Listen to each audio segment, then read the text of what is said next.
दिव्या की शादी राघव के साथ हुई थी। दिव्या और राघव एक दूसरे के साथ बहुत खुशी खुशी रहा करते थे।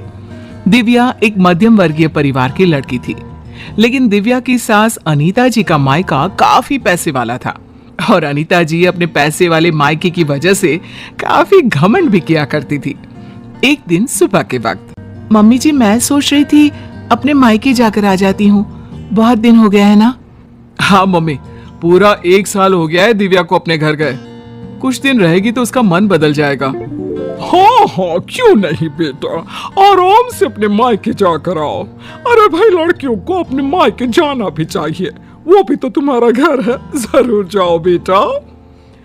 ठीक है दिव्या, मैं 2 दिन बाद की टिकट करवा लेता हूँ, तुम्हें छोड़कर आ जाऊंगा। अरे तुम्हें जाने की क्या जरूरत है बेटा, बहू खुद भी तो जा सकती है ना, ट्रेन में बैठ कर ही तो जाना है। लेकिन मम्मी अच्छा थोड़ी ना लगेगा, इतने दिनों बाद दिव्या अपने घर जाएगी, वो भी अकेले। अरे ठीक है ना बेटा, तुम क्यों अपनी छुट्टी खराब कर रहे हो बिना बात के। इन छुट्टियों को कभी इमरजेंसी के लिए बचा कर रखो, काम आएंगी। और बहू का क्या है, 2 दिन मायके जाकर वापस आ जाएगी। कोई बात नहीं राघव, मम्मी जी ठीक कह रही हैं, बेकार में ही मुझे लाने छोड़ने में आपकी छुट्टियां खराब हो जाएंगी। बस बहू, तुम्हारा भाई भी तो तुम्हें लेने आ सकता है। शादी के बाद तो बेटियों को लेने अक्सर उनके भाई ही आते हैं। तुम्हारी मम्मी ने नहीं बताया तुम्हें? कोई बात नहीं मम्मी जी, अभी आप ही ने तो कहा ना कि मैं अकेले जा सकती हूँ, तो मैं अकेले चली जाऊंगी। अरे बहू, कहीं ऐसा तो नहीं ना कि किराए के पैसों की वजह से तुम्हारा भाई तुम्हें लेने नहीं आ रहा। तुम्हारे मायके वाले सोच रहे होंगे कि बिना बात का खर्चा जो हो जाएगा उनका। मम्मी, आप दिव्या से ऐसे क्यों कह रही हैं? अरे तो इसमें गलत क्या कह रही हूँ भाई, पैसों की चिंता सबको होती है। नहीं नहीं मम्मी, ऐसी कोई बात नहीं है। मेरे घर वाले मेरे किराए के पैसे तो कम से कम खर्च कर ही सकते हैं। 2 दिन के बाद दिव्या अकेली ही अपने मायके चली जाती है। उसके मायके जाने के बाद, राघव बेटा, तुम्हारी शादी ना हमने गलत घर में कर दी। अब क्या हुआ माँ?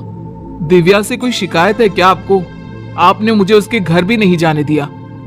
अरे क्या करेगा वहां जाकर, जब भी जाता है ढंग के तोहफे तक नहीं देते वो लोग। वो तो ये भी नहीं जानते कि दामाद की खातिरदारी कैसे करनी चाहिए। मम्मी, आजकल के जमाने में कौन इन सब बातों के बारे में सोचता है? कभी तेरे पापा से पूछना, आज भी मेरे साथ जब मायके जाते हैं ना तेरी नानी के घर, तो पूछ कितनी खातिरदारी होती है उनकी वहां पर। और तोहफे तो इतने देती है तेरी नानी कि घर ही भर जाता है मेरा तो। लेकिन मम्मी, वो आपके मायके की परंपरा है ना, सब जगह ऐसा हो ये जरूरी तो नहीं। और हम दिव्या के घर वालों से ऐसी उम्मीद कैसे रख सकते हैं? अच्छा नहीं लगता मम्मी। ओफो, आजकल के लड़के ना शादी होते ही अपने पत्नी के साइड लेना शुरू कर देते हैं। अब देखना, आएगी तुम्हारी पत्नी खाली हाथ अपने मायके से। कुछ दिनों के बाद दिव्या अपने मायके से लौट कर आती है और वो अपनी मम्मी के दिए हुए गिफ्ट अपनी सास अनीता जी को दिखाती है। मम्मी जी ये देखिए, मेरी मम्मी ने मुझे साड़ी दी है, राघव के लिए शर्ट और आपके लिए भी एक साड़ी भेजी है। बस और कुछ नहीं रखा तुम्हारी मम्मी ने? अरे इतने दिनों के बाद मायके गई थी। मुझे तो लगा भाई अपने मायके से ढेर सारी चीज मिलेगी तुम्हें। ऐसी बात नहीं है मम्मी जी, वो लोग तो मुझे बहुत सारी चीजें देने की कोशिश कर रहे थे, लेकिन मुझे ये सब अच्छा नहीं लगता। हाँ मम्मी, मैंने ही दिव्या से मना किया था, बिना बात के किसी से चीज लेना अच्छी बात नहीं है।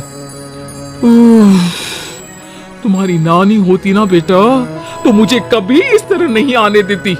मेरे मायके की तो बात पूछो ही मत, जब भी जाती हूँ इतने सारे गिफ्ट मिलते हैं, क्या बताऊं। बस मुझे तो कभी कुछ खरीदने की नौबत ही नहीं आई। कभी कोई साड़ी, कभी कोई सामान मैंने खुद के हाथों से इतने सालों में नहीं खरीदा। सब कुछ तुम्हारी नानी ने दिया है मुझे। मम्मी, अब वक्त बदल गया है, वो आपका मायका है, दिव्या का परिवार पूरी तरह से अलग है। हाँ मम्मी जी, और वैसे भी सबका परिवार एक जैसा नहीं होता ना, और मुझे मेरे परिवार से कोई शिकायत भी नहीं है।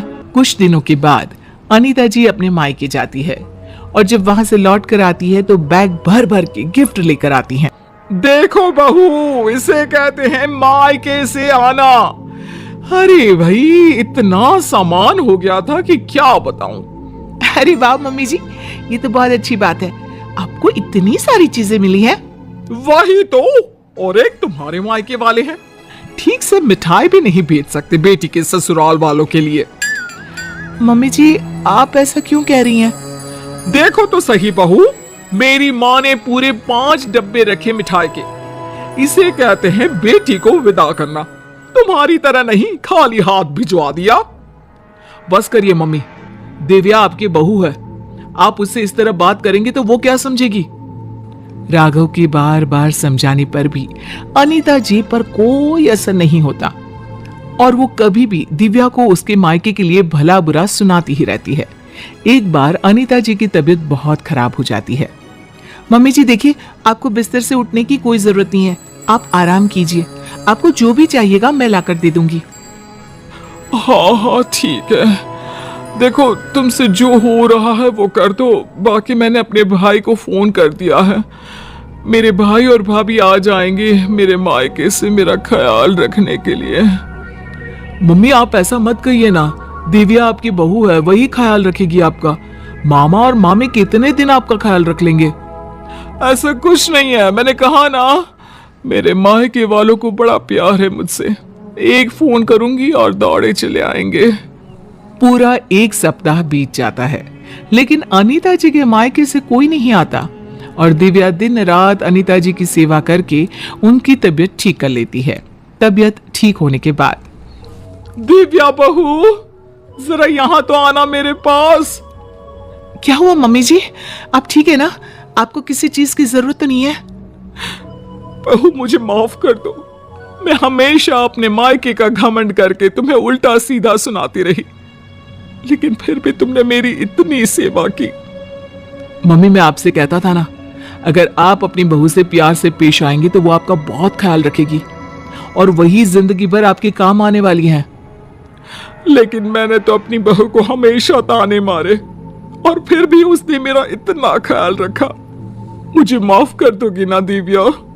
अरे मम्मी जी ऐसा मत कहिए, आप हमेशा मेरे मायके वालों को भला बुरा कहती रहती थी, लेकिन एक बात बताऊं, सबके घर वाले ना अलग अलग होते हैं, सबका अपना अपना नेचर होता है, लेकिन इसका मतलब ये नहीं कि मेरे मायके वाले मुझे प्यार नहीं करते और इसका मतलब ये भी नहीं कि आप मुझे प्यार नहीं करती, है ना सच?